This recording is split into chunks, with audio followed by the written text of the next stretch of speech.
What it do? NBA Finals are underway, and the San Antonio Spurs are down 0-2, and the New York Knicks are 2 wins away from winning their first NBA championship since the 1970s, which is one of the craziest droughts from a big market that we've seen in recent NBA history. But that has nothing to do with it. It's the fact that they are 2 wins away from winning the NBA championship. And I have some points here about the first 2 games that I want to talk about in that pertain to why the Knicks are up 2-0, in my opinion. And also, of course, I have some points about what I think the Spurs can do better within the next however many games if they want to actually have a chance and dig themselves out of this 2-0, well, 0-2 hole that they are in right now. So, the first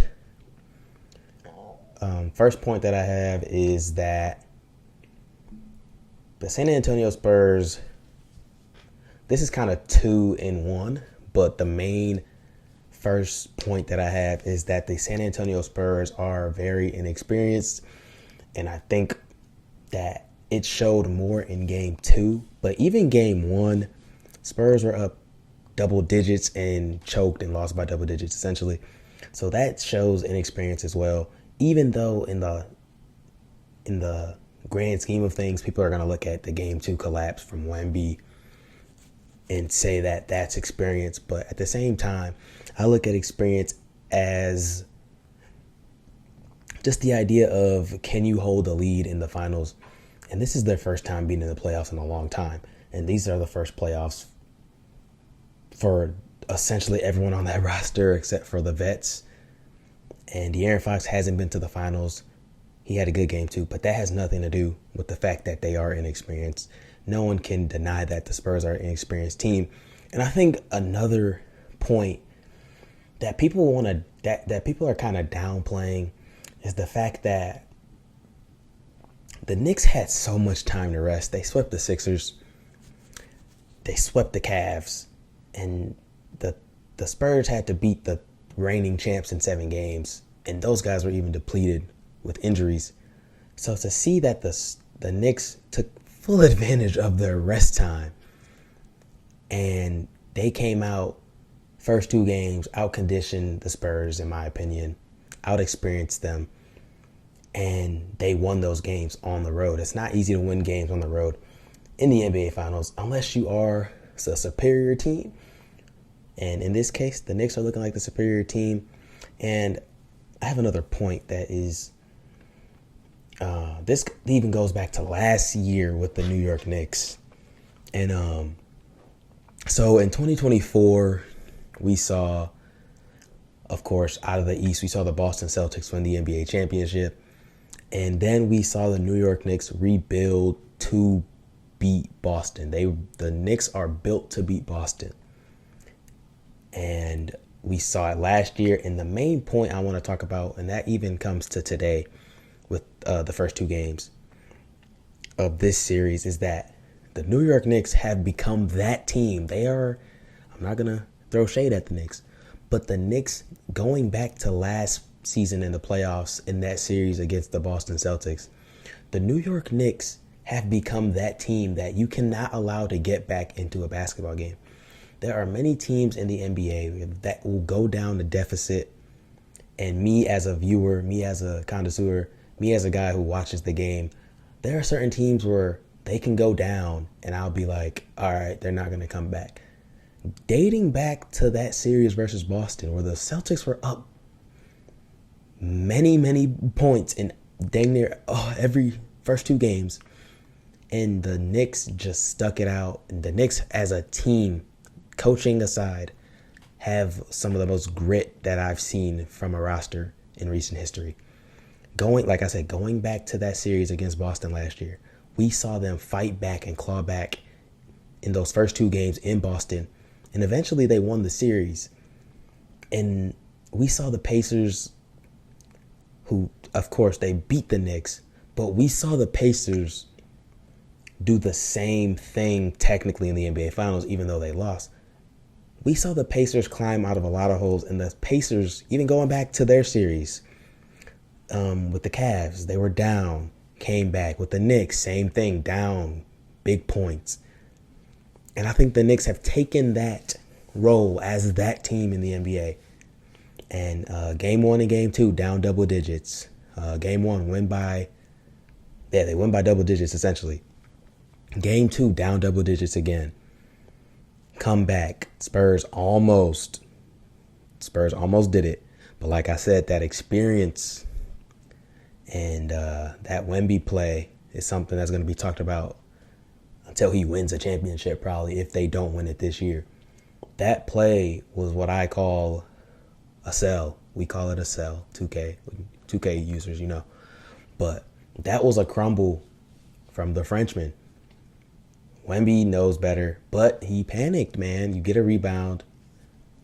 Looking at the play in real time, it's like, yeah, Steph Castle's looking back for a split second. As soon as he turns his head, Wemby looks to make the pass. And it's like, this reminds me of that play in that Lakers Rockets series in round 1 where Jabari Smith, the Rockets are up. They have the win.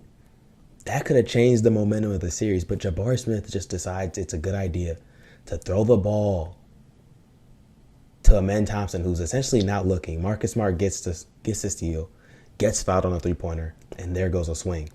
And that's what happened in game 2. Same exact play. Wemby gets the rebound, and instead of slowing it down and bringing it up himself, the pressure isn't on. Could have called a timeout, whatever.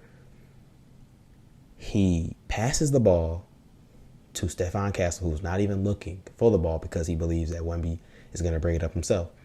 And it's one thing to turn the ball over, but it's another thing to foul when the other team is in the bonus. Of course, we know Brunson goes to the line, splits the pair. And to add insult to injury for Wemby, he comes down, misses the game-winning shot. Spurs go down 0-2 to a Knicks team that is locked and loaded and is ready to win a championship at home. Crazy to me. Now, Wemby had a good game. One thing about Wemby that KD said during the regular season is that Wemby is 7'5" and he relies on jump shots, and there's nothing wrong with it. They can win with it, but we know Wemby being 7'5", he needs to be an interior presence. But that's nothing for me to talk about here. I'm going to talk about my next point, which is Cat and Jalen Brunson are obviously the duo, the 1A, the 1B, which I've been thinking about this series. Sure, people are going to say Brunson down the stretch, but I think that Cat's overall play in both games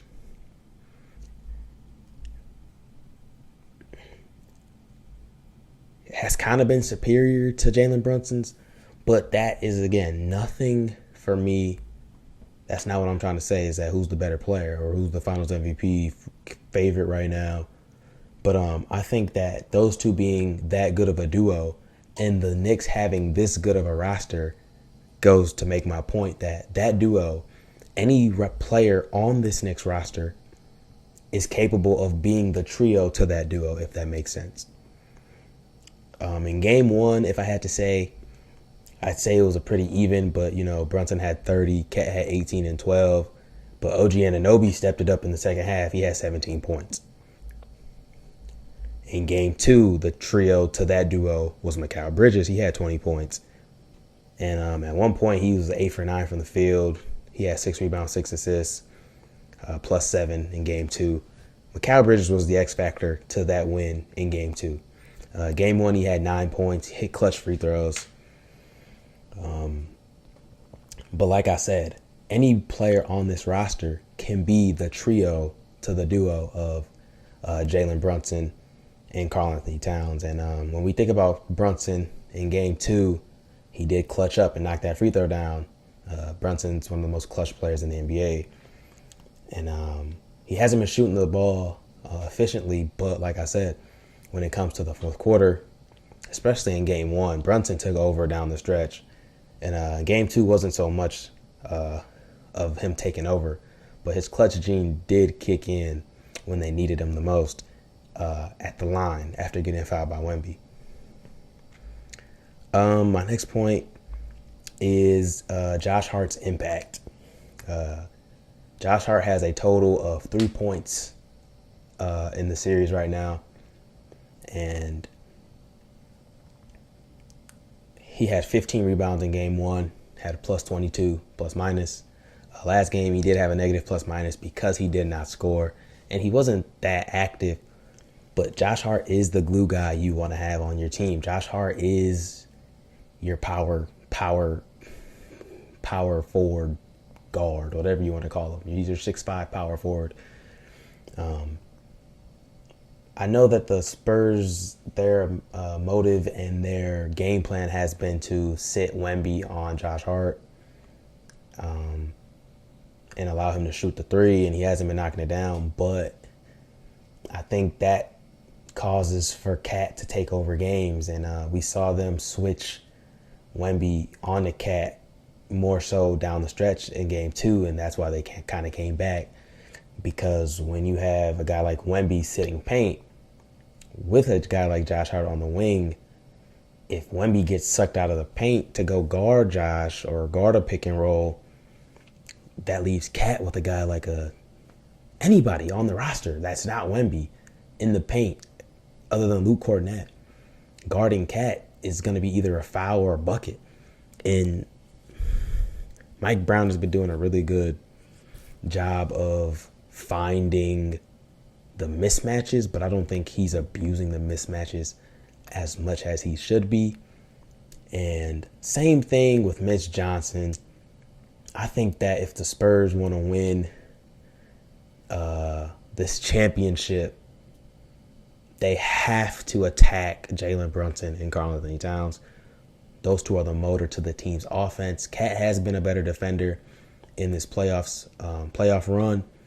But if Mitch Johnson wants to win this championship as a coach, he needs to make the adjustment of every play you get a chance, get Jalen Brunson in a ball screen action, get Cat in the ball screen action. If anything, get them both in the ball screen action at the exact same time. Because, like I said, those two are the fuel to the offensive fire. If you can tire one out or get one out early with foul trouble, that makes the game so much easier. But if you do not attack them defensively, if you don't target them, you're going to give them the energy. You're going to allow them to save the stamina. Because you got to think about it. Yes, Cat is guarding Wemby, but Brunson is not going to be guarding somebody who's on ball present. He's going to be guarding Devin Vassell. He's going to be guarding Keldon Johnson. He's going to be guarding Shan Penny more than likely. Get those guys in the ball screens and make them work defensively and make them prove to you that they can guard.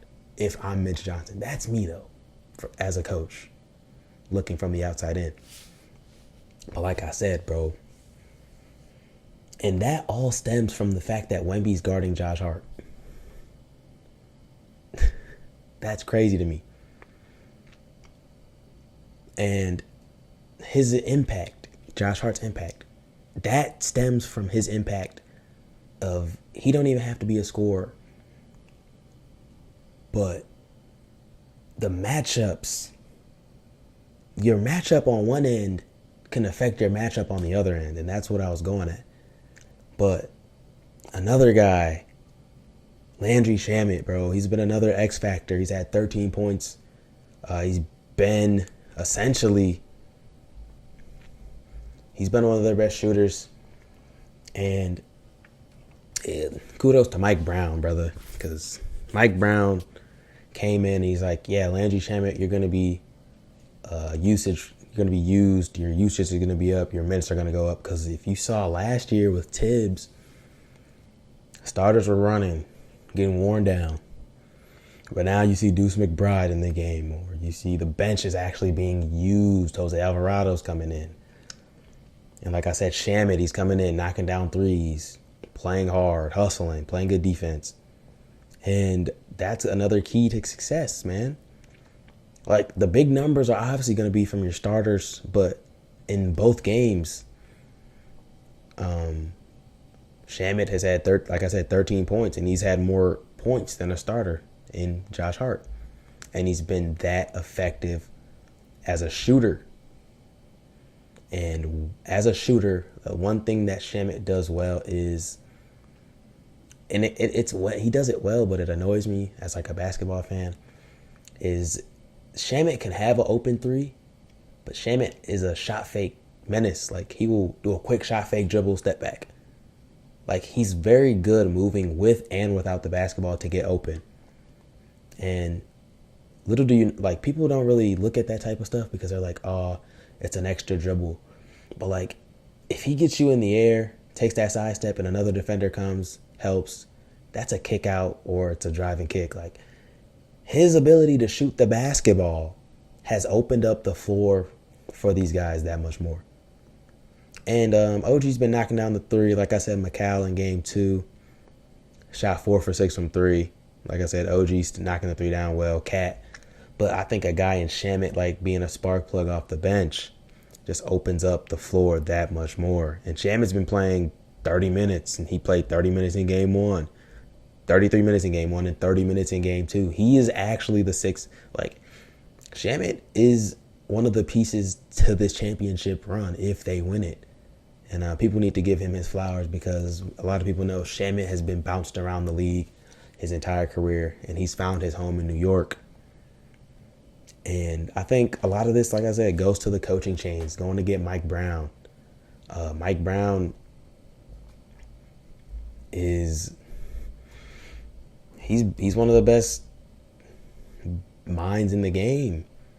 We've seen Mike Brown. He's been to a championship as a coach before with LeBron. Like, he knows what it takes to win.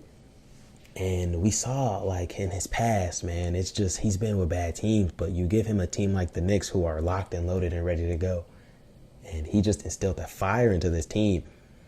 And like I said, this team is very talented. This team is a team that I have said myself that, like, with the East being open, there's no reason, like I was saying this during the regular season, there's no reason that the Knicks shouldn't be running through the East this year, especially after last year. But that's basically all I got today. As the finals come to a close or extend, whatever happens, more videos coming for sure. I think once the finals are done, though, NBA draft vids are coming, but I'll try to get a video out after games, but, you know, I'm working, so that doesn't really matter. But main things, bro, main points. Let's cap it off, bro. Experience. Wemby can't do that again. Steph Castle can't get into foul trouble. He has been playing really good defense on Jalen Brunson. He has not been allowing those switches to occur. And when those switches occurred in game 1, Brunson was able to get to his spots, knock down shots, but Brunson shot 7 for 25 in game 2 with Steph Castle as a primary defender. And if I'm Mitch Johnson, there has to be a lineup change where Dylan Harper is going to be in the game down the stretch.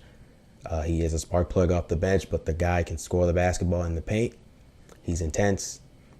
I'm not going to say like a crowd pleaser, but he gets the crowd hype, and that's what they need. And there were times in game 2 where Champagnie just wasn't on the floor during their run. And it's like, he gets hot in the first quarter, and then he just like sits for a good amount of time. And I love Keldon Johnson, but you low-key got to go with what's working. You can't get somebody who's hot and cool them off. But yeah, man, I could talk about hoop all day, but I'm gonna cut it short there. If the Knicks want to win, I think they have the good formula. Like I already said, the Knicks are the team that, if you allow them to stay within the game and you don't pull away, if the game is within 10, like I was watching game 2, if the game is within 10 points or 10, 12, and you don't extend it to 20, the Knicks have a chance to come back. Like I was watching and I was like, 12, Spurs up 12, that ain't enough. Next thing you know, Knicks go on a run and they're up 12. And I'm like, the Knicks are that team in the NBA that if you allow them to be within 15 points, you cannot go on your high horse, because they will make a run. They are that team that it's like they just won't go away, and that's them. And that's why I think they're in a good position to win the NBA championship. They're at home in New York. Spurs inexperienced. There's no reason they shouldn't close it out. But if the Spurs come out with a different game plan and a different fire, this is going to be an even better series than it already has been. Granted, they won by 1 point last game. If it weren't for that turnover, it could be a 1-1 series. But like I said, bro, we'll see what happens in Game 3 tomorrow in New York. Will the Spurs go down 0-3? Or will the Spurs get a win and keep their season hopes alive? Let me know what y'all think down below. And I'm out of here. Peace.